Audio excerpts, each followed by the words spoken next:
конференцию «Россия-Монголия».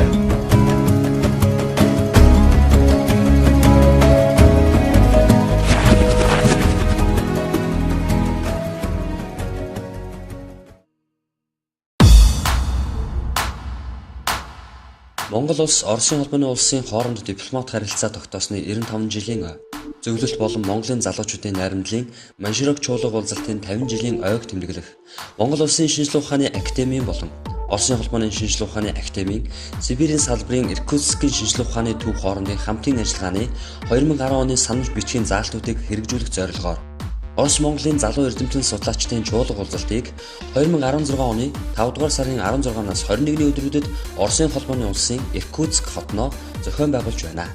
Сайн бацгаана уу?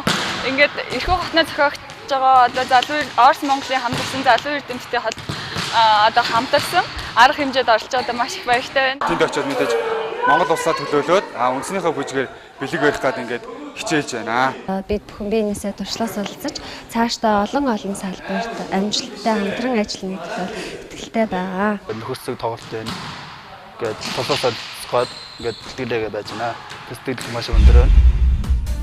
Ингээд бид Улаанбаатар хотоос 106 хүний бүрэлдэхүүнтэйгээр Иркутск хотноо зөрлөө.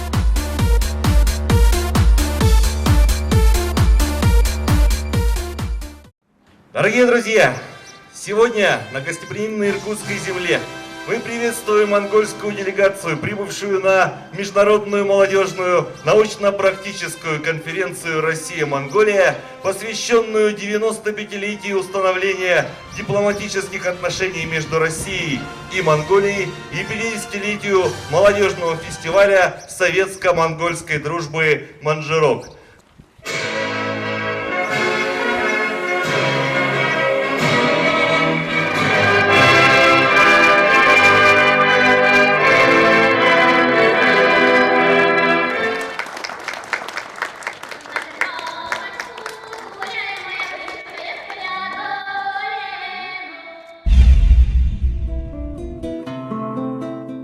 За Оросын холбооны улсын Иркутск мужиинд захирч ноён Дора Пев, шинжлэх ухааны академийн Сибирийн салбарын Иркутскийн шинжлэх ухааны төвийн удирдагч академич Бичко, академич Михаил Кузьмин, Оросын холбооны улсын Иркутск хотын Төмөр замын их сургуулийн ректор, техникийн ухааны доктор профессор Хоменко, Иркутскийн шинжлэх ухаан технологийн улсын их сургуулийн проректор, техникийн ухааны доктор профессор Башко, Монгол улсын ерөнхий консул Болд, Монгол улсын шинжлэх ухааны академийн одон орон геофизикийн хүрээлэнгийн захирал доктор профессор Дэмбэрэл,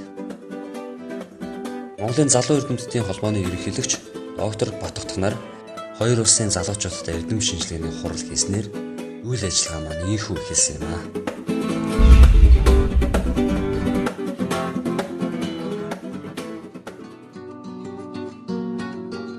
Эрдэм шинжилгээний салбар хуралдаанууд болж залуус харилцан бэлдсэн илтгэлүүдэд тавьсан.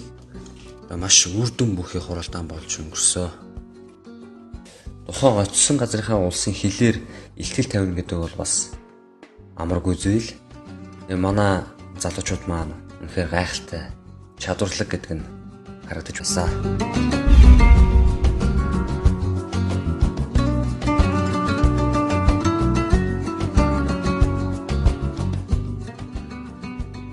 За мөн дараа нь ханан илтгэлийн цаг буюу залуус өөрсдийн бэлтгэсэн ханан илтгэлийн хэлэлцүүлэг болж туршлага солилцсон санал бодлоо одоо нээлттэйгээр илэрхийлж байсан.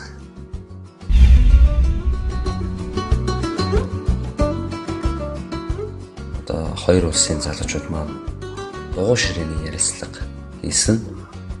Энэ ярилцлагаар шинжлэх ухааны академийн хүрээлэнгийн нийт залуучууд маань цаашдаа яаж хөгжиж нэвших вэ? Үйл ажиллагаа яаж өргөн хүрээнд тэлж ажиллах вэ? Туршлага солилцоо ямар байх вэ? Өндөр дэвшлэлд яаж хүрэх вэ? Бас үр дүнтэй ийм ярилцлага болсон.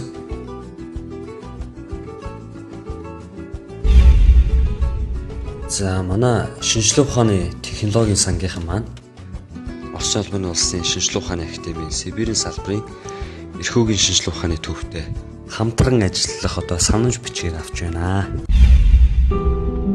За манай хөдөө аж ахуйн их сургуулийнхан болон одоо шинжилгээ ухааны академийн маань одоо Иркутскийн хөдөө аж ахуйн их сургуультай хамтын ажиллагааны хүрээнд сургалтын чиглэлээр хос хөтөлбөр хэрэгжүүлэн оюутан залуусыг одоо сургаж байгаа юм байна.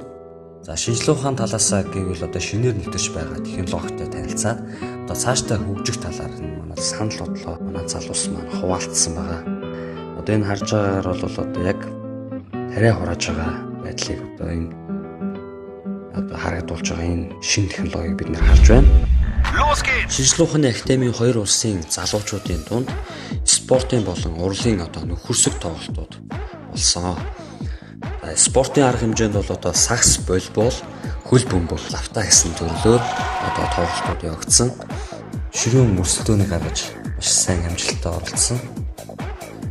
За манай эмэгтэй баг бол сайн тоглосон. Волейболоор бол одоо шинжилгээ ухааны академийн бага ажилласан. Саксаар бас хүч тэнцүү үзүүлсэн.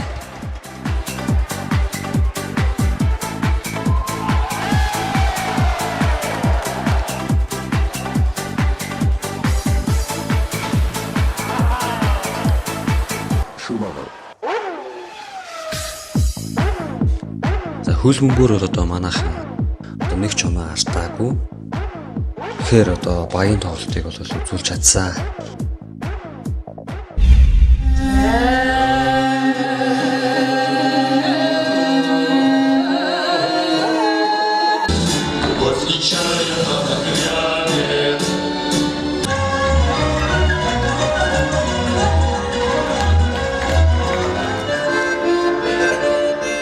Хоёр улсаас үндэсний урлын номерууд тоглогдсон гайхалтай тоглолт болсон. Манай улсаас бол үндэсний хөгжим, үндэсний бүжиг, уртын дуу гэх мэт одоо 8 тоглогдсон.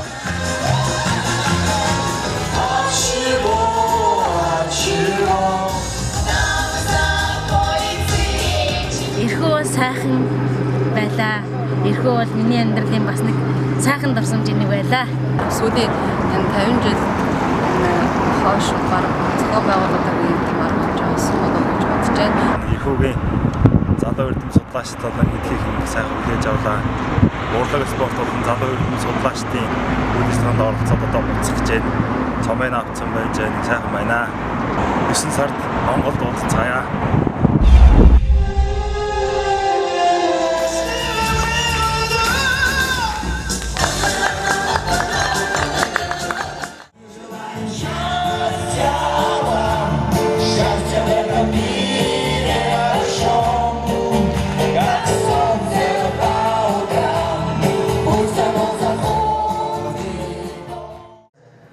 Я еще раз хочу пожелать всего доброго и еще раз поздравляю вас с совершением такого успешного мероприятия. Спасибо.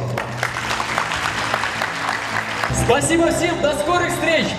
А сейчас общая фотография. За хоёр улсын маань хоорондын 2016 оны залуу эрдэмтдийн чуулга уулзалт ийхүү одоо өндөрлсөн юм аа.